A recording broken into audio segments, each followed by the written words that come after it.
అసలు ఎన్టీ రామారావు కుటుంబంతో కూడా మా కుటుంబానికి అనుబంధం ఉంది. చండశాసన సినిమాలో ఎడ్లు మాయే. నాకు ఒంగోలు చేత ఆవులన్నా ఎడ్లన్నా బాగా ఇష్టం. నేను 3 ఏళ్ళు మహానంది గెలిచా.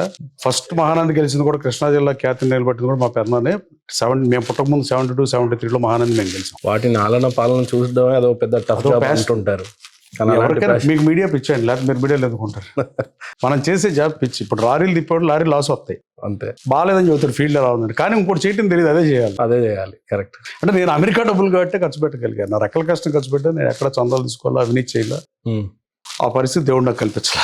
ఆవుల అందల పోటీలు పెడతా ఉంటారు అనేది ఒకటి. ఇది ఎడ్ల పందాలు కూడా పెట్టారు 2000లో. అప్పుడు హైయెస్ట్ ప్రైజ్ నేనే ఇచ్చా పెనమర్స్లో మా ఊర్లో. 2019లో గన్నవరంలో హైయెస్ట్ ఇచ్చా. 2021 కోవిడ్ తర్వాత విజయవాడ సిద్ధార్థ కలిపిలో ₹1,00,00,000 ప్రైజ్ ఇచ్చా. కారు ఇలా.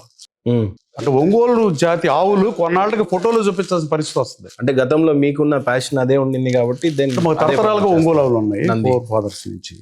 ఇప్పుడు ఆవుల అందాల పోటీలు ఇప్పుడు రేపు పెడుతున్నాం గన్నవరంలో. ఇది ఫస్ట్ టైం ఆవులకు పెడతాం. అంటే సంస్కృతి సాంప్రదాయాలు, సంక్రాంతి అనేది పెట్టుబడి పండుగ. దీనికేం ప్రాసెస్ లేదు. మిగతా పండుగలకు హిస్టరీ ఉన్నట్టు దీనికి ఏం లేదు. ఫార్మర్కి డబ్బులు వస్తాయి, రైతుకి డబ్బులు వస్తాయి కాబట్టి అది పెట్టుబడి పండుగ. బట్ కాకపోతే రైతులందరికీ డబ్బులు వచ్చింది. ఇప్పుడంటే వ్యాపారాలు ఏమైనా వచ్చినాయి, ఉద్యోగ ఉపాధి అవకాశాల కోసం, వ్యాపారాల కోసం పర రాష్ట్రాలకు వెళ్ళో, పరాయి దేశాలకు వెళ్ళో, దేశ విదేశాల్లో ఉద్యోగాలు చేసేవాళ్ళు అందరూ సంస్కృతి సాంప్రదాయాల్లో భాగంగా సంక్రాంతికి ఇక్కడికి వస్తారని చదువుతున్నాం. కానీ కోడి పందాలు అనేది మన కల్చరేం కాదు, పల్నాడు కల్చరు. నాయకురాలు నాగమ్మ, పల్నాడు బ్రాహ్మణుడు వాళ్ళు వదిలేశారు. కానీ ఇక్కడి నుంచి దిగువకి ఎక్కువ అయిపోయింది. భీమవరం సైడ్ సుప్రీంకోర్టు కూడా మీకు ఒక ఆసక్తికరమైన విషయం, సర్వోన్నత న్యాయస్థానం ఈ దేశంలో కిరణ్ కుమార్ రెడ్డి ముఖ్యమంత్రిగా ఈ రాష్ట్రం 2 ముక్కలు అవుతుందంటే 2 ముక్కలు అవడం కరెక్టా కాదని డిబేటబుల్ ఒకళ్ళకి ఒకటి. తెలంగాణ నష్టపోద్దని ఎక్కువ మంది భావించారు, కానీ ఆంధ్ర నష్టపోయింది. నేను కూడా తెలంగాణ నష్టపోద్దాం అనుకున్నాను మిడిమిడి జ్ఞానం. కానీ నష్టం జరిగిపోయినా ఆ రోజున సభానాయకుడిగా ఉన్న కిరణ్ కుమార్ రెడ్డి సుప్రీంకోర్టు తలుపులు తట్టాడు.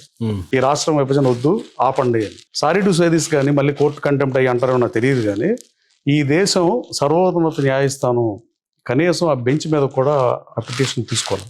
రాష్ట్రం 2 ముక్కలు అయింది, తెలంగాణ ఆంధ్రప్రదేశ్గా ఫామ్ అయిన తర్వాత 2 నెలలకి బెంచ్ మీదకి వచ్చిందండి.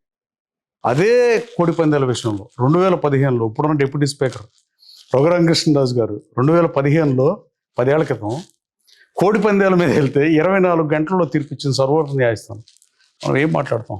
బ్రిటిష్ వాళ్ళ అవశేషాలు, బ్రిటిష్ వాళ్ళ లక్షణాలు ఇంకా పాటించే దేశం ఏమన్నా దౌర్భాగ్య స్థితిలో ఉందంటే మన దేశం బలంగా ఉంది. నేను చాలా దేశాలు తిరిగా. ఈవెన్ అమెరికాలో కానీ గ్రేట్ బ్రిటన్లో కూడా లేవు. వాళ్ళు కూడా వదిలేశారు.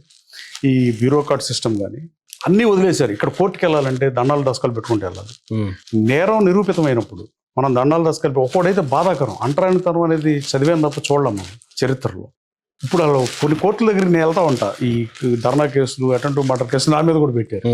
ఆ వాయిదాలకు వెళ్ళినప్పుడు కొంతమంది ఒంగుని కింద కోర్టు బయట నుంచి ఒంగుని నడుచుకుంటూ వెళ్తారు జడ్జి దగ్గర. అది చాలా బాధాకరం అనిపిస్తుంది. ఈ బూర్జువా సిస్టమ్ని, కాలం చెల్లిన సిద్ధాంతాలని ప్రపంచం అంతా వదిలేసి బ్రిటిష్ వాళ్ళు కూడా వచ్చి ఈస్ట్ ఇండియా కంపెనీ దివాళా తీసి బ్యాంక్రప్ట్ అయింది. ఈస్ట్ ఇండియా కంపెనీ అన్ని దేశాలని తీసుకొచ్చింది. ఫ్రెంచ్ వాళ్ళు, డచ్ వాళ్ళు, బ్రిటిష్ వాళ్ళు ఎంతోమంది 200 సంవత్సరాలు పరిపాలించినప్పుడు కూడా వాటిలో సిస్టమ్స్ ఇంకా ఫాలో అవుతున్నాం. అది ఎందుకు? ఇంకా ఇప్పుడు అమెరికాలో కూడా మేము నేరం చేస్తాం. నేరం అంటే ఏదో కార్ స్పీడ్ తోలుతాం, టికెట్ వస్తుంది, కోర్టుకి వెళ్ళాలి. హవర్ యూ సార్ అంటాడు, హవర్ యూ సార్ అంటాం, అయిపోతుంది. గిల్టీనా అంటాడు, ఫీలింగ్ గిల్టీ అంటే ఎస్ అంటే ఫీలింగ్ గిల్టీ అని చెప్తాం. ఇంకెప్పుడు స్పీడ్ తోలబాకమంటే వెళ్ళిపోమంటాడు. అంతేగాని ఈ బానిసత్వం ఏంటి? సో కొన్ని ఉంటే ఈయన వ్యక్తిగతంగా చెబుతున్నాను, not as a representative of member of legislature.